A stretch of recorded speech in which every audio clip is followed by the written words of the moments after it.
Momentos de coragem. E são 12 recursos mediúnicos. A mediunidade é recurso paranormal, inerente a todos os homens. Conquista do espírito através do tempo.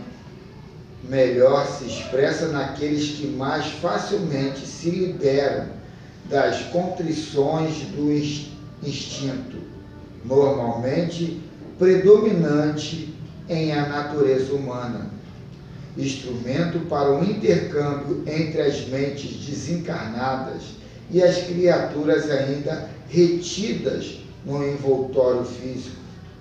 Varia em sensibilidade de captação e capacidade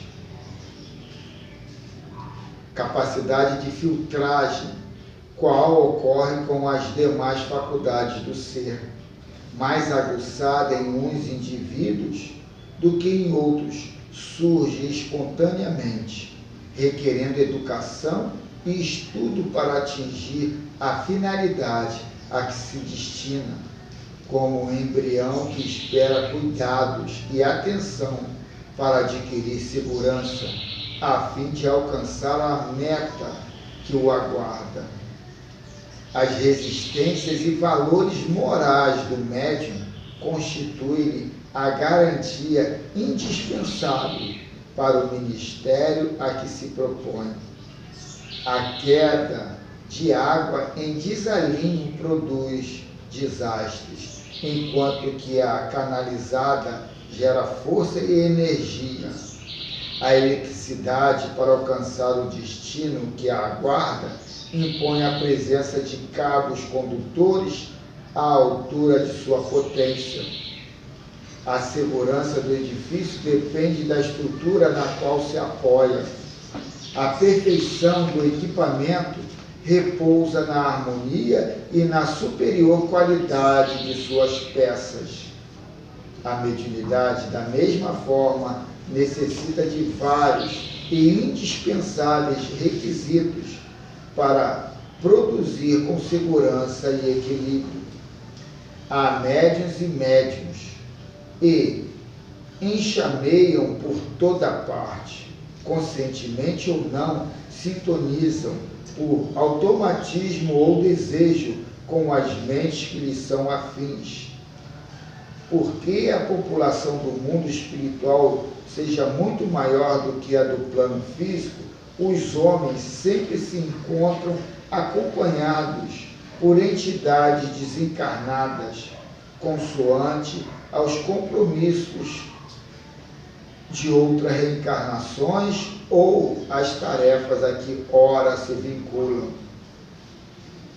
De acordo com a direção mental, as tendências, os hábitos e os interesses humanos são estabelecidos os vínculos de ligação psíquica e dependência física com os espíritos.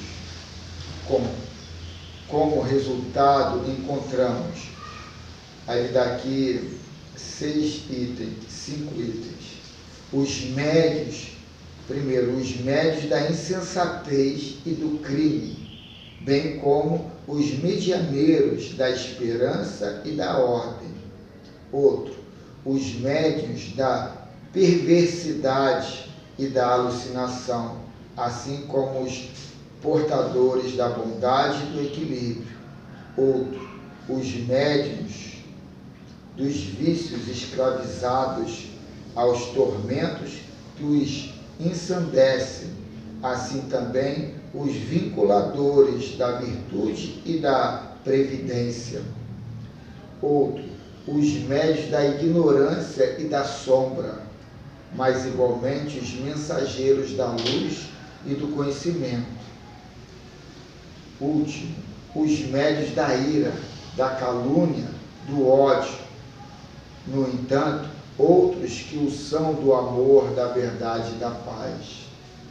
Diferem um dos outros pelo comportamento a que se entregam, tornando-se, portanto, vínculos daqueles com os quais estabelecem ligação, identificando ou não a presença de recursos mediúnicos em ti mesmo, recorre à oração nos momentos de difícil decisão ou de testemunho, de trabalho ou de repouso.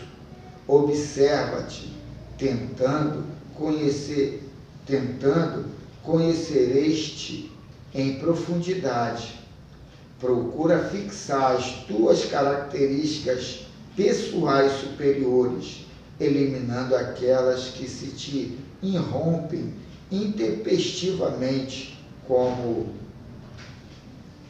resultado da própria impulsividade ou de inspiração negativa. Recorda-te da invigilância mediúnica de Pedro, que se deixou vencer pelo medo a ponto de negar o amigo, e da obsessão em Judas, que o levou a trair o divino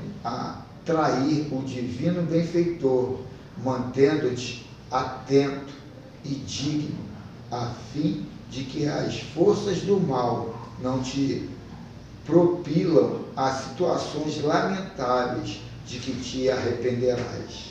Que assim seja. Que assim seja. Muito bem. Então, nessa manhã de sol radiante, onde viemos buscar lições para discutirmos, com o objetivo de sabermos um pouco mais como decidir em relação às nossas vidas. Pedimos assistência para que o estudo possa ter a inspiração, a coordenação, a direção daqueles mais experientes e mais sábios do que nós. Acabamos de ouvir a palavra esclarecedora de Joana de Ângeles, e se eu pudesse pedir alguma coisa a Deus, se é que eu tenho esse direito, eu gostaria de que todas as vezes em que eu fosse me enquadrar numa dessas categorias de médium que aí foi colocado, e quantas vezes eu estou dentro delas, que eu pudesse lembrar, né, de que nessa manhã eu ouvi esse esclarecimento. Assim como lembrar da responsabilidade que temos, né, eu digo em particular em relação a mim, que tenho, e acredito que cada um de nós que aqui estamos também tem esse sentimento, a responsabilidade perante aqueles que estão ao nosso lado, mediante tudo isso que a gente tem aprendido aqui nessa casa, durante esse tempo, né, de assistência em busca da verdade. Que a gente possa exemplificar, que a gente tenha essa força e essa coragem, certamente com a ajuda dos benfeitores espirituais.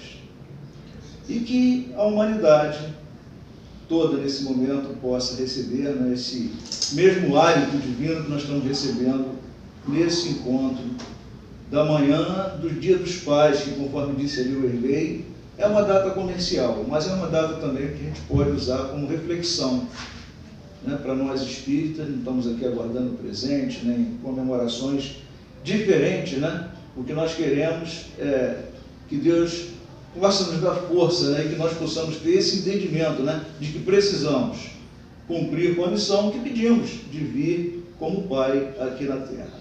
Assim nós estamos iniciando a nossa manhã de estudo e que ela possa transcorrer em paz. Que assim seja. Vamos então ao estudo, vamos à leitura do nosso livro dos Espíritos.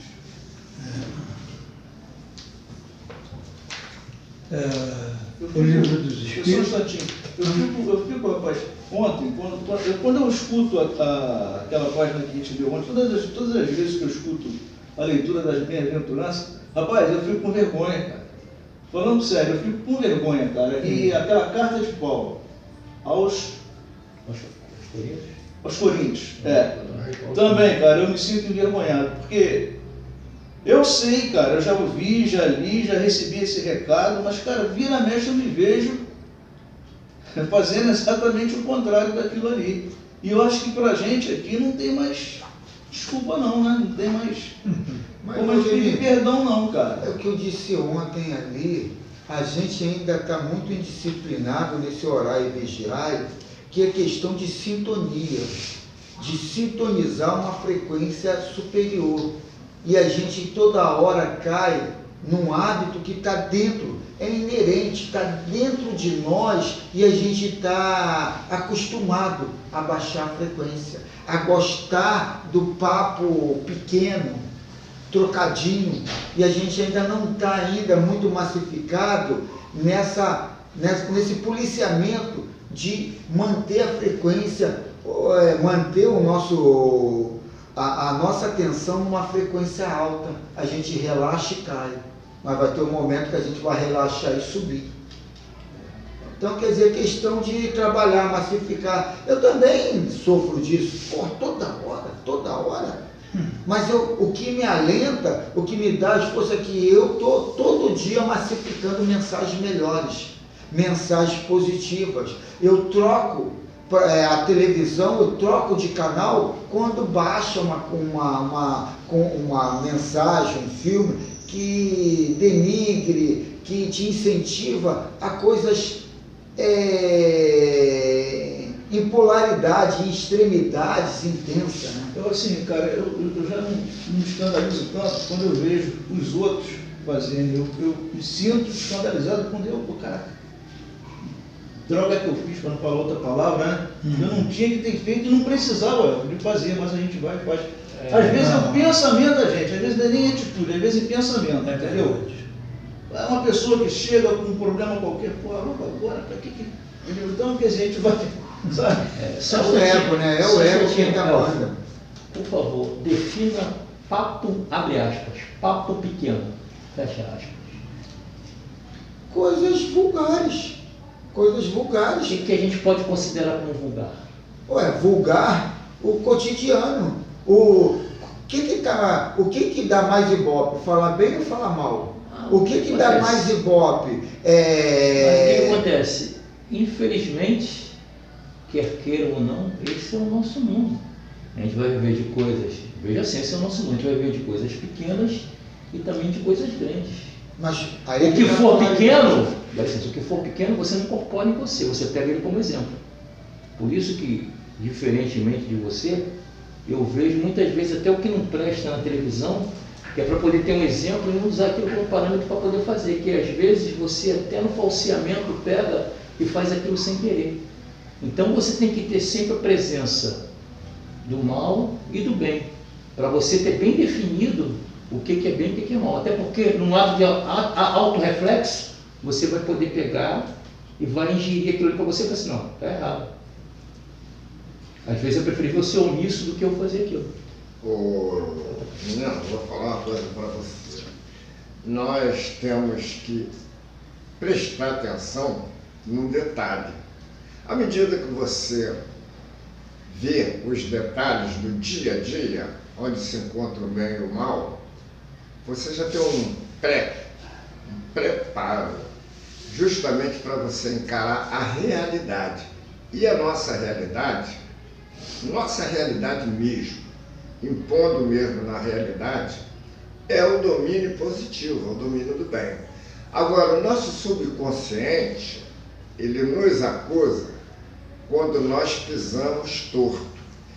Mas aí, pelo gozo, pela aquela teoria da porta larga, nós preferimos dar atenção àquilo que nos está fazendo gozo. Então aí, lá na frente, é que vem o problema. Poxa, eu podia ter me livrado disso, podia ter me livrado, mas pode crer. Tu pode tirar por você mesmo, eu tiro por mim, cada um tem os seus detalhes. Quando nós damos um passo em falso, nós sabemos. Com certeza, sabemos sim. Se vai fazer um negócio agora, não devia de fazer, não tem ninguém vendo, eu vou fazer. Mas o ser humano está se evoluindo muito. Eu costumo seguir muito uma métrica do meu pai, esse ano, esse mês está fazendo 2 anos de falecido, que ele falava: o teu maior analista de consciência da tua vida é teu travesseiro. O maior analista de consciência naquela hora. Bora. Pessoal, vamos então à leitura de O Livro dos Espíritos, parte 2, capítulo 7. A volta do espírito à vida corporal, a questão número 356. A pergunta: entre os martírios Digo, entre os mais mortos, alguns haverá que não tenham sido destinados à encarnação dos espíritos? Meu nome, tu quer repetir? Só por causa do detalhe Sim. que eu perdi. Vamos repetir.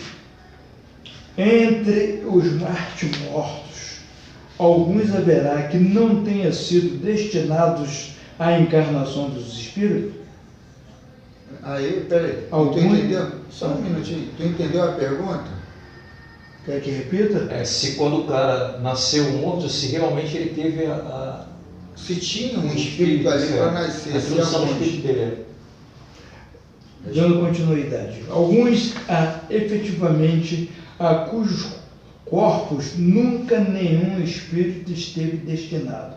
Nada tinha que se efetuar para eles. Tais crianças só vêm por seus pais. Vou repetir. Tais crianças então só vêm por seus pais. Entendeu? Peraí, só para. Entendeu a resposta?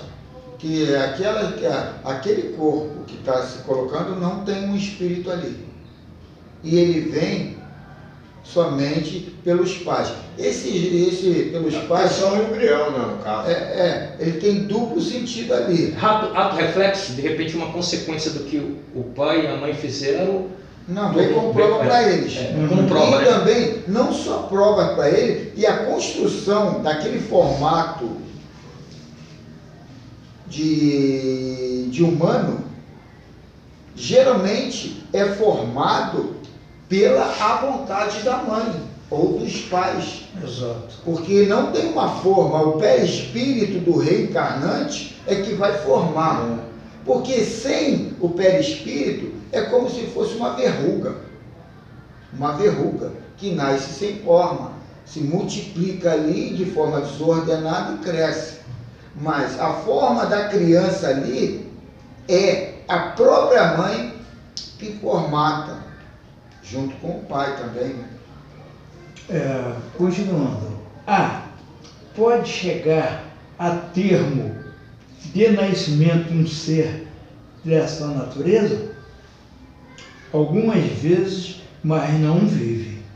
B. Segue-se daí que toda criança que vive após o nascimento tem forçosamente encarnado em si um espírito? Que seria ela assim não acontecesse? Isso é pergunta. Que seria ela se assim não acontecesse? Não seria um ser humano. Sem espírito não tem vida. Sem espírito só tem a multiplicação de células ali e na hora... É como se você criasse uma máquina, um ser, mas na hora que ele não tem um aparelho para impulsionar a respiração, a alimentação, então ele morre. É o espírito que impulsiona essa situação toda, da manutenção da máquina continuar a movimentar-se, né? Então vamos ver aqui que o primeiro mês acrescenta. Essa questão aí é muito interessante, né, cara? Ela é muito interessante pela situação da situação que é posta para a origem, para o pai e para a mãe. Talvez seja um momento ali de reflexão, né? Ou talvez atos que foram feitos no passado, numa outra vida, que está vindo ali para como... Com certeza, aqueles que não têm espírito é só para o pai e para a mãe, porque não tem espírito. Nenhum espírito não escolhe aquele fogo que não vai nascer. Não tem espírito, não tem necessidade. A não ser aquele que tem que ter, como foi a pergunta da Não, o que você falou lá, vem como prova, né? Estou vendo a origem, como da prova, semana né? passada tem espíritos e morrem logo ao nascer. Aquele ali tem sim, tem o lado da frustração de não poder nascer. Agora, aqui não é só para os pais mesmo, porque não tem espírito. Ainda tem aquela situação da mulher que várias vezes fica grávida e o filho perde o filho no meio do caminho. Algumas vezes fica grávida, isso é a mesma coisa. Isso também. E muitas das vezes a gente vai ver pessoas ao lado que a mãe desencarna e ela tem um afilhado, tem uma pessoa, criança ali, e ela com a psique dela, a força da vontade de querer amamentar, ela cria leite no próprio seio. Então, quer dizer, o pensamento faz essa modificação sem nenhum lado endócrino ali das substâncias, das enzimas, como é que é o nome que se dá? Criado lá no lado endócrino esqueci, deixa pra lá. Então, quer dizer, não, aquilo ali, a força do pensamento vai fazer tudo no corpo se manifestar para produzir o leite para aquela filha. E ela nem teve grávida. Isso só foi uma manifestação do desejo incondicional e inconsciente dela, né? Assim também esse feto sem espírito. Ele é formado num aspecto hominal pelo desejo, a projeção, a esperança daquela mãe, daquele pai. Então, o título aqui, a lição número 50, a pergunta é alusiva à pergunta 356, entre os natimortos. Ele começa assim: entre os natimortos, alguns efetivamente não têm a destinação de viver, por não haver, desde o princípio de sua gestação no seio da mãe, determinado espírito para a devida reencarnação. No entanto, como já foi dito, existem almas que aceitam, por renúncia, ajudar na formação do corpo, o qual é nutrido mais pela mãe, e tomando a forma humana para muitas lições que a vida possa dar. Um lar é um laboratório divino, onde se fabrica a mais sofisticada roupagem para a alma. Máquina humana alguma tem a capacidade de fazer, além do corpo que se forma pelo amor do casal. É, pois, uma universidade valiosa, onde opera a luz do Cristo sob as bênçãos de Deus, para a educação dos espíritos destinados a conhecerem a verdade. O lar, quando em Cristo, não somente dá oportunidade aos espíritos para a volta ao mundo, como indica os caminhos para a sua jornada. O mundo espiritual, há multidões de espíritos desejosos de uma reencarnação, esperando que os encarnados possam lhe oferecer esse presente do céu para os seus corações ansiosos na educação dos seus sentimentos. Certamente existe uma luta muito grande para o espírito reencarnar, devido às provações que ele tem de passar neste fechamento de ciclo. Os devedores desejam voltar, mas como impediram muitos de renascer, são impedidos pela lei de justiça, por causa da ação dos aparelhos e anticoncepcionais, sem falar do aborto provocado, crime dos crimes, por tirar a vida dos indefesos. Porém, a vida aproveita a morte para lições, onde o espírito recolhe experiências e resgata dívidas pretéritas. Como já falamos, os pensamentos dos pais são poderosos, principalmente na gestação das crianças. Há mulheres que apresentam uma gravidez psicológica, com todas as manifestações de gestação. São as ideias que tomam todas as formas, mas a qual faltou o intercâmbio dos elementos vitais do homem e da mulher para tal empenho. Dentre os natimortos também há, embora raramente, experiências dos engenheiros siderais em novos corpos, com determinadas modificações no corpo genético do casal. Este é o aparelhamento do ser humano, aprimoramento do ser humano. Tudo na vida vem da teoria para depois surgir a prática, sendo, enfim, a conclusão como realidade. Então ele coloca aqui uma outra realidade na qual o materialista, o que não trabalha esse lado espiritual, vai até duvidar, né? Essa engenharia espiritual do corpo genético, né? Ou do corpo humano, o aprimoramento do ser humano. Há provações de toda a natureza. Há crianças que vivem minutos, mesmo tendo um espírito destinado a tomar, como tomou o seu corpo. É o saldo. Ele deveria viver apenas aqueles minutos para enriquecimento de suas experiências. Isso aqui a gente já leu aqui há 2 perguntas atrás, né? A Terra vai passar de mundo de provações, como nos diz o Evangelho segundo o Espiritismo, para mundo de regeneração, quando os que se destinam a regenerar herdarão este paraíso, formando assim novos corpos que possam suportar todas as reformas morais e espirituais. Quer dizer, até o nosso corpo é apropriado à nossa situação moral atual. Né? Da mesma forma que os que estão mais atrás reencarnam em corpos mais grosseiros, né? Uma genética toda diferente. E os futuros, né? Já uma genética toda mais aprimorada. A evolução é em todos os sentidos. Que também ele coloca nesses natimortos esse empreendimento de fazer experiências ali, quer dizer, não vai só para o lado kármico do reencarnante ou dos pais, e sim também dos engenheiros, né, siderais. Que estão trabalhando.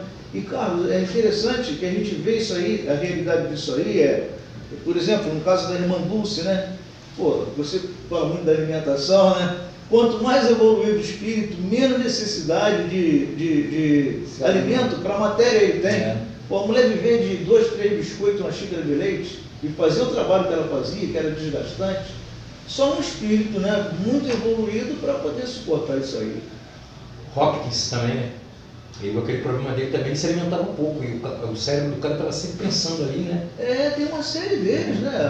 Aquela outra lá de... Matheus de Calcutá. O próprio Gandhi, né? O próprio Gandhi, você pode falar que essas pessoas são espíritos evoluídos. Cada um dentro da sua área, o cara tem a espiritualidade evoluída, mais evoluída. E muitos também não fazem parte daquela cadeia alimentar. Às vezes a pessoa está ali, como Cristo fazia, naquela mesa, coberta de várias coisas para se alimentar, lhe fazendo companhia, e as pessoas estavam tão ligadas que não notavam que o Cristo não fazia parte daquele tipo daquela cadeia de alimentação. A alimentação dele era outra. Entretanto... Tem controvérsia nisso aí, tem controvérsia nisso aí. A gente não pode formar um posicionamento de 2000 anos atrás. Até porque nós não vivemos, né, também, né? Não, mas isso continua, cara. Porque em certos detalhes nós não damos muita atenção. Você mesmo, você vê que o que você alimenta não é o que tua família alimenta. Você tira por isso. Não, sim, forma de se alimentar é uma coisa, se abster ou falar que ele fez ou não fez aquilo é outra coisa. Mas aí nós não vamos questionar isso, né? Vai entrar numa grande discussão, porque isso aí gera até uma separação entre os espíritos. Não vamos questionar isso. A gente vai ver, no próprio Cristo ali, ele foi crucificado. O crucificamento, ele era uma sentença romana e não hebraica. Porque o hebraico, no caso do Cristo, era para ser morto a pedrada e não crucificado. Pedrada, tinha cachimbo com chicote. Há todo um contexto de finalização na sentença de ordem romana. E não do povo deles ali. Mas o povo deles dali estavam conspirando para a morte dele de qualquer jeito, para tirar ele de cena. Então, quer dizer, isso tudo que a gente vê aqui é posições de alguém que tem algum interesse de colocar ele como super-herói, ou como isso, ou como aquilo, e a gente tem que ver, será que estão querendo me dominar? Me prender em alguma crença, pessoa, aquele grupo, aquela seita? Então isso tudo a gente tem que ler, ver, mas não tirar partido claramente, né? É verdade, olha, tem dois rumos nisso aí, porque o Cristo, ele na época da morte dele, ele também já não se fazia muito mais presente na vida carnal. Ele já estava mesmo na hora, porque o corpo dele, você sabe disso, tu leu sobre isso, o corpo material dele já não estava suportando tanta energia que ele tinha. Ele estava se recuperando a mente e o corpo físico dele não dava mais para conter tantas boas energias. Então, ele estava mesmo na hora de partir. É uma coisa que tem que ser, dependia muito. Isso aí é o contexto lido, né, Rei? Porque você não lido, o contexto lido. Porque você vê só, você vê que mais ou menos a visão dos outros santos, São Jorge, São Sebastião, todo mundo teve uma morte assim de sofrimento, que foi colocado dessa forma. E isso aí ainda é depois de Cristo ainda. Aí esses caras foram, você vê que todo mundo segue uma mesma linha de morte. São Jorge foi veneno, São Sebastião foi flechada. Parece que é uma coisa que é meio colocada, né? Não é só religioso, é todo mundo que é contrário ao pré-estabelecido. Não, aí você torna basicamente esses caras heróis, né? Não, mas aí você vai na contramão do criado ali. Você vai ver Sócrates, tomou-se conta. Também, mas ele não era religioso, ele era... Mas aí já é uma coisa bem mais atual, né, cara? Já não era atual, não, é atrás do Cristo. Sócrates é 500 anos antes de Cristo. Então, quer dizer, isso aí é no passado até hoje. Não tem que olhar o Cristo pelo que comia, pela forma que morreu. Ele tem que olhar o Cristo pelo legado mensagem dele. O legado dele de moral, ética e moral. Isso aí que... O espiritismo é isso, né? Lógico. E a mensagem. As coisas de Deus não têm somente uma destinação. É como uma universidade, onde se formam homens para diversas atividades intelectuais. O espiritismo, na sua grandiosidade,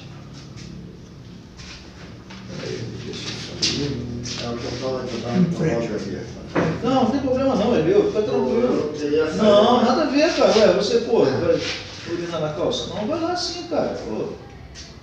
É como uma universidade onde se formam homens para diversas atividades intelectuais. O espiritismo, na sua grandiosidade, em se juntando com o progresso, oferece aos homens diversos meios de se educar na vida física e para a vida espiritual, saindo da vida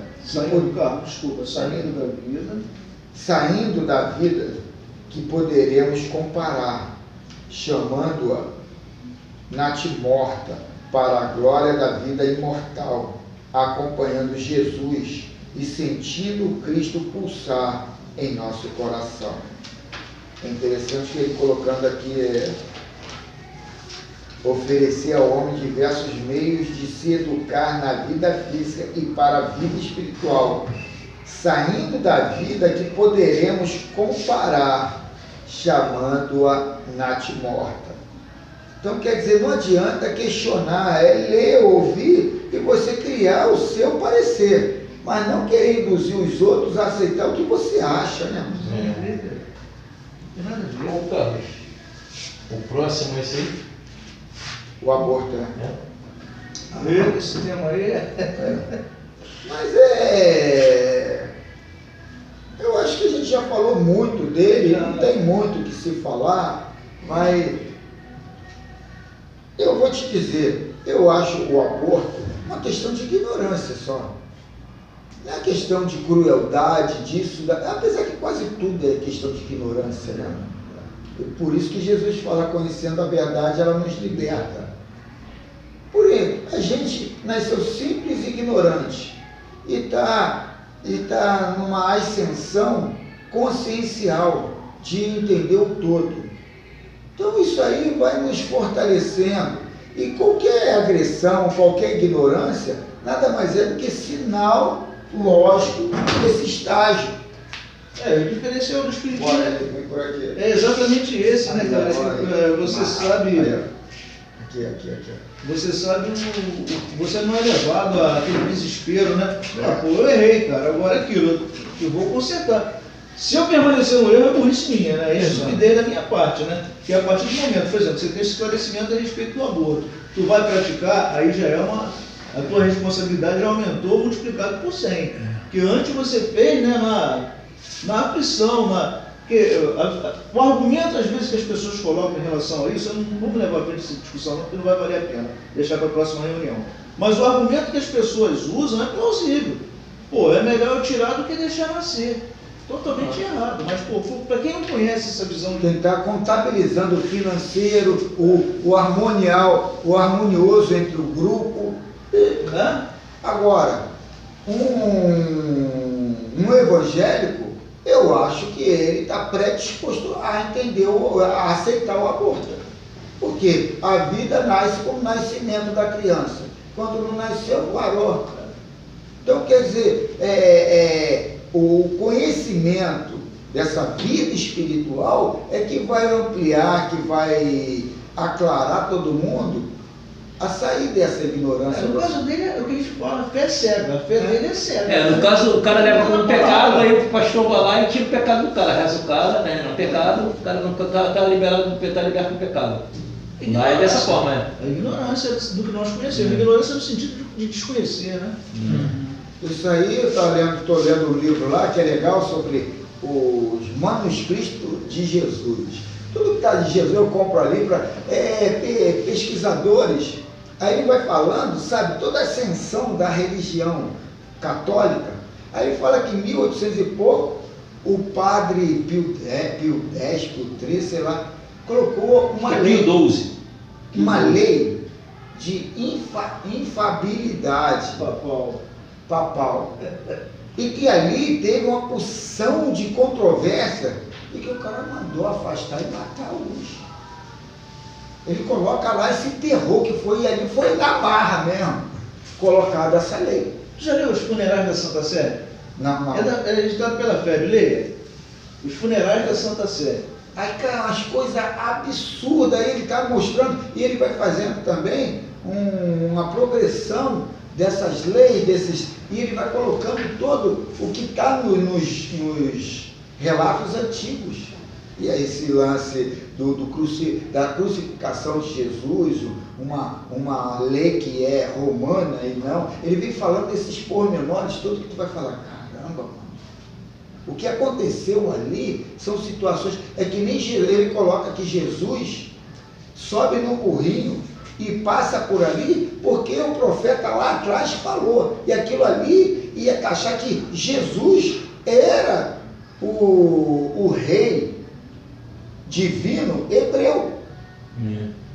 Naquela posição dele vir no burrinho, ele ali está colocando, assinando o atestado, que ele é o mesmo que está lá o profeta dizendo, Isaías ou algum desses, dizendo que ele tem relação com a lei hebraica. E tanto a doutrina espírita, como uns outros que eu leio, que diz que não. Mas aí, ali é uma coisa que tem uma coerência, né? Lá no relato, e ele entra num burrinho, todo mundo fazendo aquela trilha lá de palmas no chão e tal. Quer dizer, o que entra no consciente daquelas pessoas? É ele que é o Messias. Então, que isso aí contradiz muito, até livros espíritas colocando, e você fica assim, tudo. Você já leu alguma coisa em relação à vivência de Jesus junto aos essênios? Eu li no Vida de Jesus, que também é da FEB. Isso aí é no período que não tem história dele, que o pessoal fala que não tem história dele, dos 17 aos 30 e 32 anos. Ele teve uma experiência entre os essênios. Eu li um outro livro que foi até além. Ele teve até junto como é que é? Da civilização lá, da chinesa. O Joaquim já, o Mário da Silva já conversou isso comigo já. Ele teve já. Sim, mas o que mais me prendeu foi a vivência dele junto aos essênios, porque os essênios eram reencarnacionistas, acreditavam na pluralidade de mundos habitados, essa coisa toda. Então ele tinha todo esse lado filosofal junto dele já, né, na formação. E inclusive essa convivência que ele teve com o povo oriental foi um marco para a meditação, para a meditação dele, né? Aguentar dores em tempo. Eu já tive uma conversa, foi papo de cerveja, mas ele gostava muito de conversar, a gente conversando sobre isso. Dessa coisa que ele tinha de aguentar o sofrimento e tudo, foi justamente em função dessa vivência junto aos orientais. Isso daí já tem livros que relatam isso aí que foi real, né? Esse período da história dele que você não tem. Eu trouxe um livrinho aqui, uma mensagem aqui hoje, para a gente trabalhar um pouco esse lado da polaridade, como foi dito aqui, né? Dos extremos, que aqui não, eu senti na leitura, né, isso. Vem uma criança que não tem um espírito e é todo um casal financeiramente, harmoniosamente, consciencialmente equilibrado para ter aquele filho e também projetando todo um amor. Tanto é que aquele filho se forma, né? E da hora não vem. Então, imagine nessa hora. Valdemir, eu vou te dar um carro zero. Chega aqui, Valdemir, esqueci, dei para outro. Qual é o sentimento que tem na hora? Então o carro chega na tua mão, eu boto o motor baixo. Aí qual o sentimento que tu tem ali? Que aquele sentimento vai trabalhar, vai modificar em você? Então, e o lado mais lá na frente. Hoje o sentimento, o resultado, eu estou lá na frente. Qual é o aprendizado lá na pátria espiritual de eu lembrar? Ali eu fiz assim, aqui eu recebi o pagamento que eu não enxergava lá, e que aquilo tudo me ofertou como conhecimento? Então eu trouxe essa mensagem, os opostos, que é alusivo ao capítulo 10 do Evangelho segundo o Espiritismo, item 12. Aí ele vem falar aqui desse capítulo. Como continuassem a interrogá-lo, ele se ergueu e lhe disse: aquele dentre vós que tiver sem pecado, lhe atire a primeira pedra. Depois, abaixando-se de novo, continuou a escrever sobre a terra. Então, aí Hamed desenvolve assim, essa linha de raciocínio. Aquele entre vós que estiver sem pecado, lhe atire a primeira pedra. Assim anunciou Jesus Cristo diante da mulher surpreendida em adultério. Ele conhecia a intimidade das criaturas humanas e as via como um livro completamente aberto. Sabia de suas carências e necessidades condizentes com seu grau evolutivo. Carlos, tem um detalhezinho. Qual o detalhe? Olha só, será que se fosse outra autoridade lá, que seja, diante daqueles algozes, né, que iriam matar a mulher, falasse da mesma maneira, será que eles respeitariam? Eu acredito que o Cristo deveria ter tido uma voz, uma coisa assim mais autoritária, para que aqueles caras saíssem, porque eles não tinham esse negócio de compreensão nem respeito. Eles tinham ferocidade, né? Eram elementos ferozes, eram elementos insubordinados. Então eles arrumariam qualquer coisa e iam dizer que o cara estava errado, que estava dando força à mulher.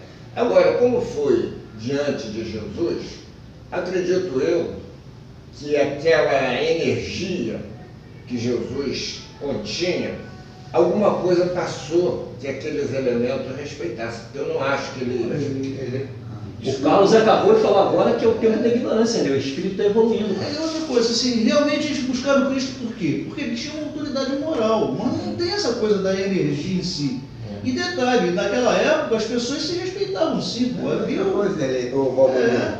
Eles procuraram Cristo para colocar Cristo em xeque. Isso, Que Cristo era algum juiz para eles pegarem a mulher lá em adultério. E se aqueles caras fossem de uma moral mais baixa, na hora de pegar e levar para o Cristo, eles iam falar outra coisa. Opa, quero também.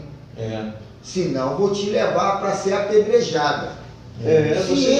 Se eles pegaram a mulher, eles queriam ali ver ou a mulher apedrejada ou o Cristo desmoralizado. A intenção era outra.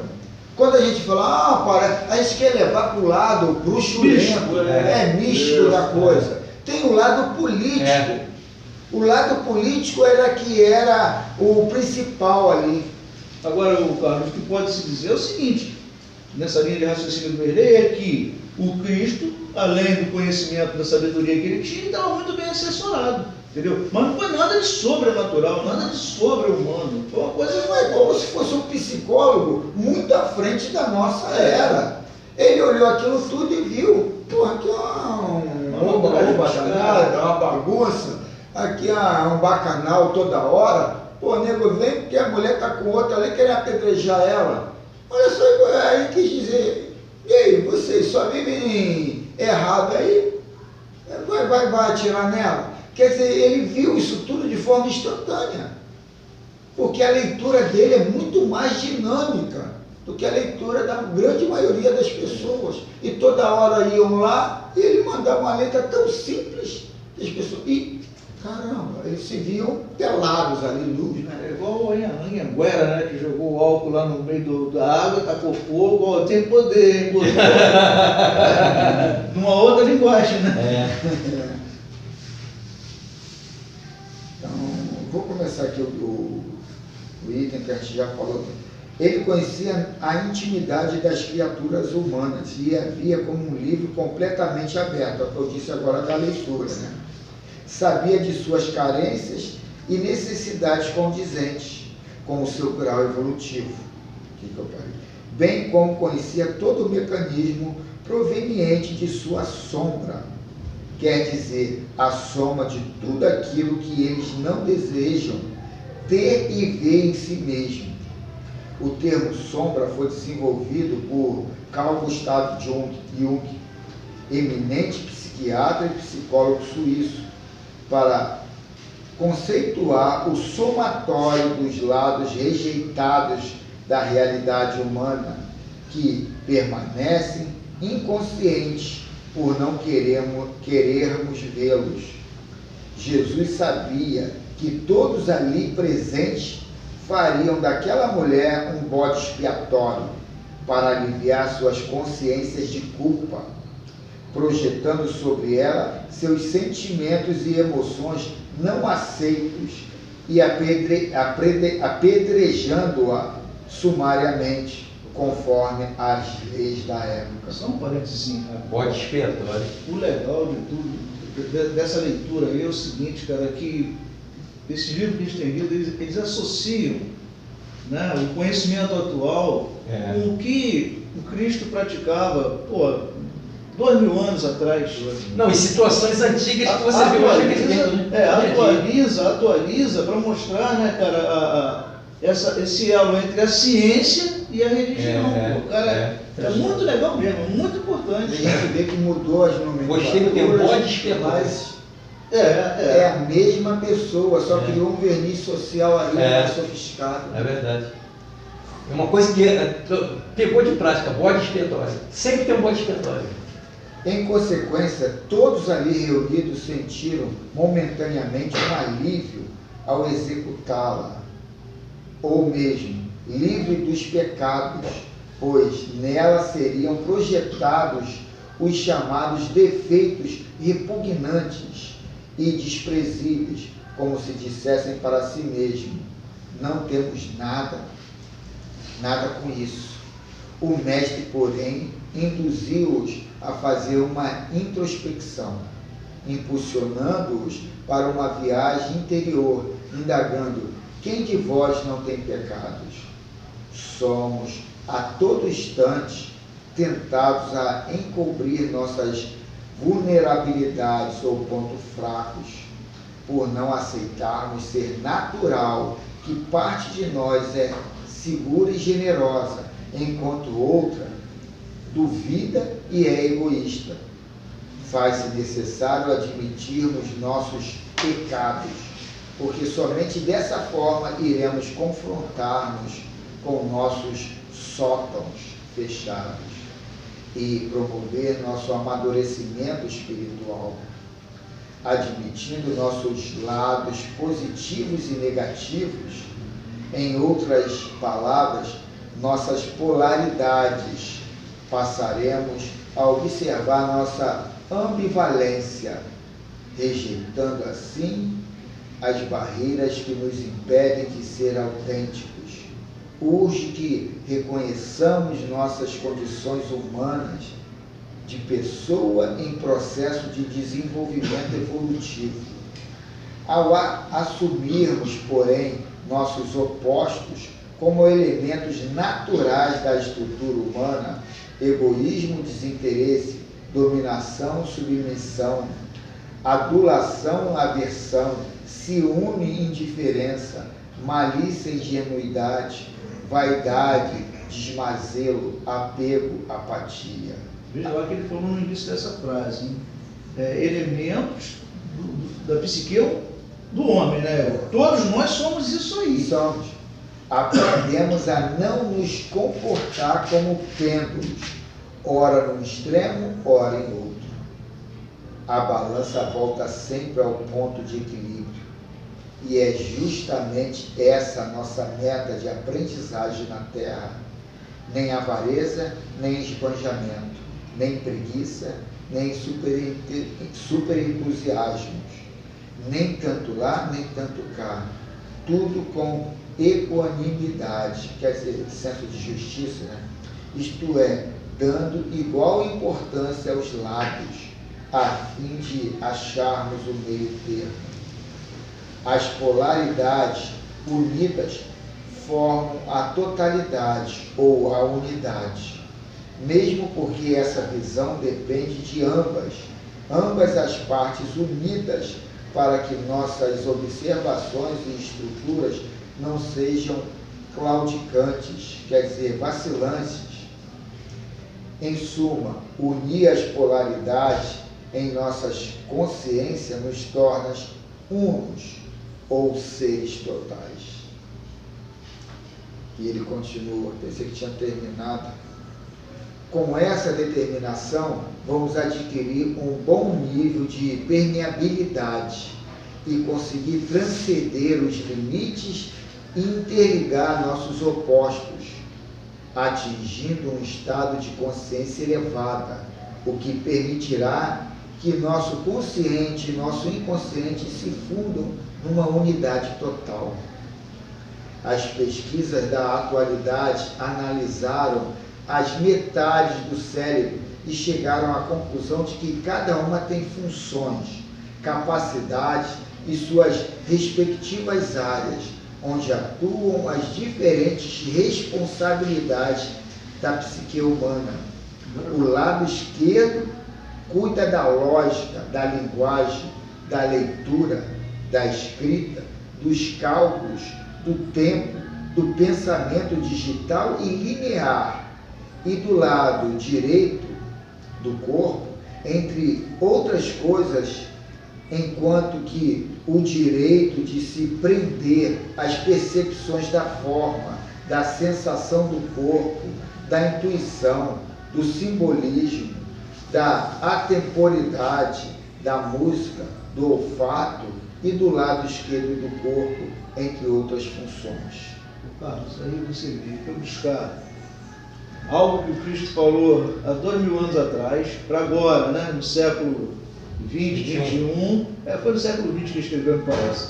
Ele buscar argumentos na psicologia, né, e colocar o tema aí, né, para o nosso conhecimento. Aí tu vai para dentro do centro espírita em busca de quê?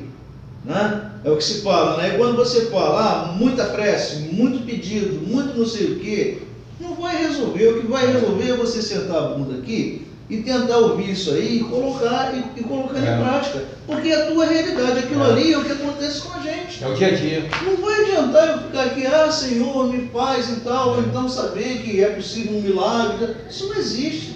O que existe é esse conhecimento e você tentar no dia a dia, um esforço danado que é muito difícil, a gente tentar colocar em prática. Mas cadê? O pessoal quer? É melhor chegar ali, sentar e ficar reclamando da vida. Entendeu? Não, e o que o pessoal quer é facilidade, né? O que o pessoal quer é uma vida cômoda, sem modificação. É nisso que eu falo tanto aqui, que às vezes parece, pô, ele não é espírita, ele não é cristão, ele Não tem amor ao não próximo. tem amor ao próximo. Sabe o que o pessoal quer é malandragem. Nessas cartas de Cristo é interessante que ele coloca um condicionamento psíquico, ou que a gente pode alcançar em cima de uma disciplina, em cima de um pensamento. Ele coloca as coisas espirituais estão dirigidas, espirituais superiores estão dirigidas numa lei que transcende a lei física. Você já chegou a um patamar da lei física de conhecimento. Mas agora eu estou trazendo uma forma de se condicionar que vai abrir uma porta das leis divinas superiores, na quais vocês não têm condições naturais aí no campo de vocês de observação. Então ele coloca um lado, ele até ensina uma forma de meditação, e que até ele fala, essa meditação que vocês fazem de não pensar em nada, isso não leva a nada. Isso não leva a nada. Só se desintoxicar de pensamentos viciados, aí tudo bem. Mas elevação espiritual, porque você não está acrescentando, você está só parando. E no parar não traz. Aí ele põe uma forma de prece consciencial para você meditar. E ele coloca que a gente vai ali trabalhar coisas que a gente não consegue naturalmente, nem porque o que está condicionado aqui é ciência. O que é ciência? Uma observação do passado e não uma observação do futuro. Então lá na frente não tem como. E o futuro que a gente está aqui querendo buscar é o nosso eu espiritual, que não é desse mundo, é de outro mundo. Então ele coloca esse conhecimento todo de a gente trabalhar uma forma de evolução espiritual que nenhum mestre veio aqui dar. Eu achei muito coerente o que ele coloca, porque mostra uma necessidade de você procurar alimento para o espírito. E as pessoas que vêm aqui não querem alimento para o espírito, querem alimento para o corpo. Verdade. Quer para o corpo. Ah, eu vim trazer a prece e tal, então Deus errou, que nem no vídeo, quem não vê, quem não entender ali no vídeo que está ali, a dona Giselda falando ali de uma forma meio, coitado, o momento que estão passando, eu falo, Deus é cruel, passa de forma debochada, mas é minha forma de falar, pô, tu está na casa espírita, está contradizendo que Deus errou? Não, nós é que estamos viciados nessa forma conveniente de o menor esforço. A coisa é séria, o trabalho é árduo. Tu imagina Jesus, o trabalho que teve de fazer a cabeça daquela rapaziada. Mas Jesus era mais inteligente, né? Eu sou burro. Eu já não tenho paciência. Então, usar a totalidade cerebral é ter uma visão real da vida que nos cerca. Portanto, com apenas metade do cérebro, teremos a bipartição da verdade, ou melhor, a não conexão dos opostos. O mestre afirmou-nos, eu e meu pai somos um, querendo dizer que ele era pleno, pois enxergava tudo no universo como um todo, através de sua consciência iluminada e integralizada. É exatamente isso aqui que Jesus põe nessas cartas. Olha só, é aí que faz a confusão. Eu digo não para nós. Para você. O Cristo, por exemplo, segundo as escritas, né, as escrituras que estão, ele e o Pai ele fazia a vontade do Pai. Até que ele fazia a vontade do Pai não dá confusão. Ele e o Pai eram só. Então as pessoas confundem, pensam que Jesus Cristo é um Deus. E ao mesmo tempo faz outra confusão, né? Porque Deus, ou Jesus, filho de Maria, e Maria não tem nada a ver com Jesus, só é mãe. Então eu acho que essas coisas assim dificultam mais o raciocínio daqueles que querem se elevar. Vê bem, o Jesus diz, eu sou o Pai e eu somos um só. Tem que entender que ele está falando de coisa espiritual, somente espiritual. Ele não está falando de coisas materiais. E esse Pai que ele está dizendo pode ser a natureza, pode ser a evolução perante outros que estejam mais evoluídos do que ele. Por aí, Hoje, veio uma pessoa falar sobre repartição de renda, de herança. O que eu tenho com isso? Eu vou falar para você, tu está falando do pessoal lá fora. O que nós temos com isso da consciência do pessoal lá fora? Sim, mas aí agora acabou de dizer. Então eu acho que para nós é exatamente isso. Eu acho que para nós não há mais essa necessidade, porque nós sabemos que a vida é uma independência. Cada um para si, trabalha para si. É isso que eu quero dizer. Não, eu sim, o que eu quero dizer é essa repetição de falar como é o pessoal lá fora. Isso aí é uma visão metafórica, uma metáfora. Sim, é a grey, é o coletivo. Não, eu estou te falando dele usar, Esse termo. Cristo usar esse termo. Não, sim, mas o que eu estou dizendo, essa metáfora que ele coloca é da egrégora, aquelas pessoas simpatizantes, aquele conceito, aquela forma de pensar, de ler. Aqui é uma casa espírita e a gente vai ficar toda hora levando em consideração o que falam os evangélicos, os católicos. Se a própria ciência já mostrou bem claro que metade ou mais da metade do que se prega ali é fantasia. Então é perder tempo precioso de leitura, de conhecimento, para falar do defeito dos outros. Jesus não agia. Eu gosto de ver a coisa dentro da espiritualidade completa, com raciocínio. Mas completo aqui para o grupo já está ele. Você está com dó daquele pessoal, mas eles também estão com pena de você. Só que a tua dó é de ignorância deles. A deles é de que você vai para o inferno. Pronto, só que os dois estão com o mesmo sentimento. Vamos lá. Relativo. Jesus não agia dividido em pares opostos. Não pensava e não sentia como homem ou mulher, mas como espírito eterno. Não visualizava o interior ou o exterior. Antes, observava o universo e a nós por inteiro, dentro e fora, argumentando que o reino de Deus e as muitas moradas da casa do Pai estavam no interior e ao mesmo tempo no exterior e ao mesmo tempo no interior. Por isso não há nada a corrigir ou a consertar em nós, a não ser melhorar a nossa própria forma de ver as coisas, aprendendo a conhecer amplamente as interligações dos opostos, a fim pecado em síntese, quer dizer, em resumo, são as extremidades de nossa polaridade existencial.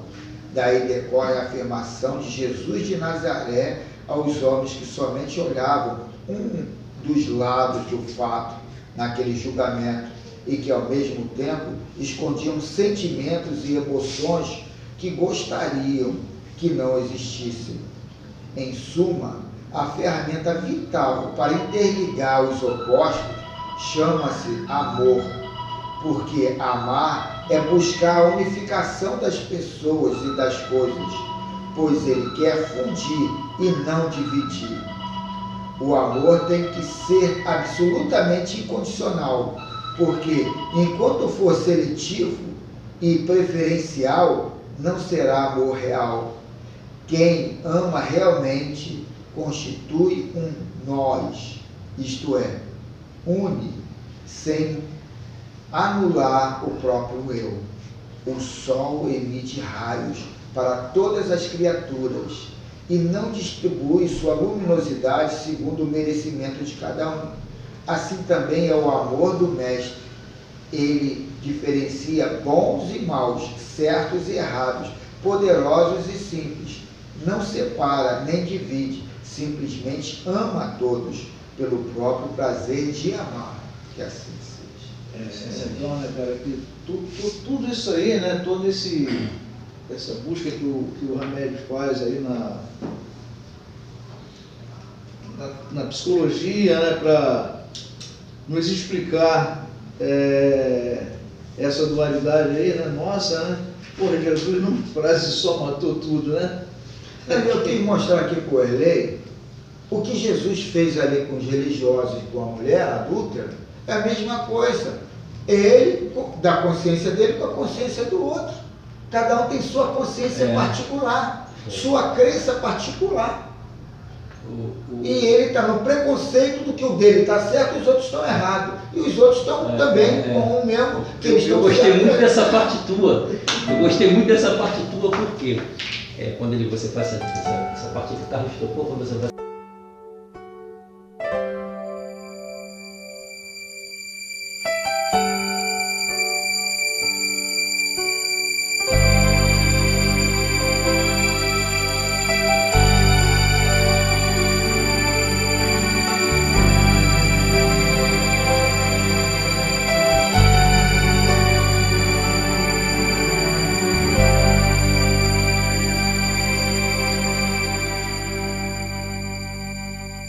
Quanta luz neste ambiente, descendo sobre nós, vibrando em nossa mente. Quanta luz, quando assim em prece, como a alma cresce aos olhos de Jesus.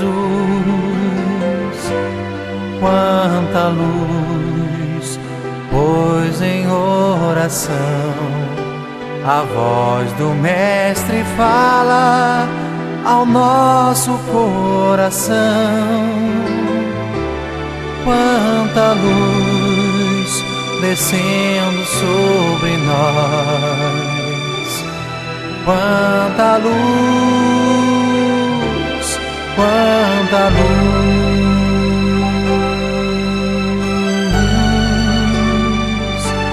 Quanta luz,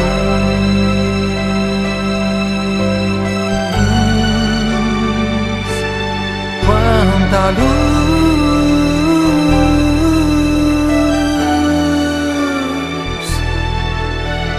oh,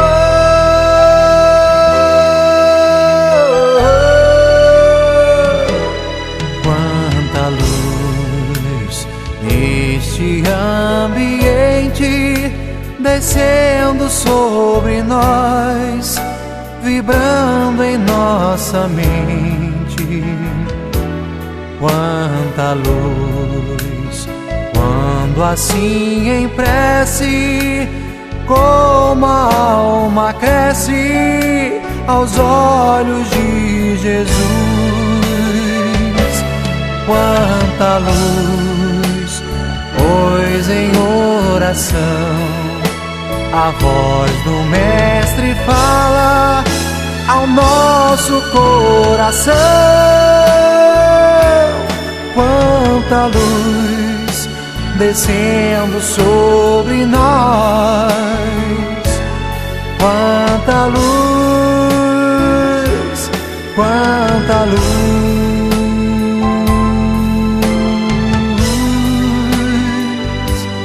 quanta luz.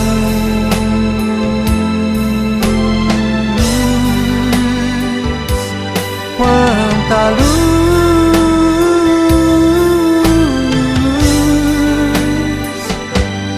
quanta luz.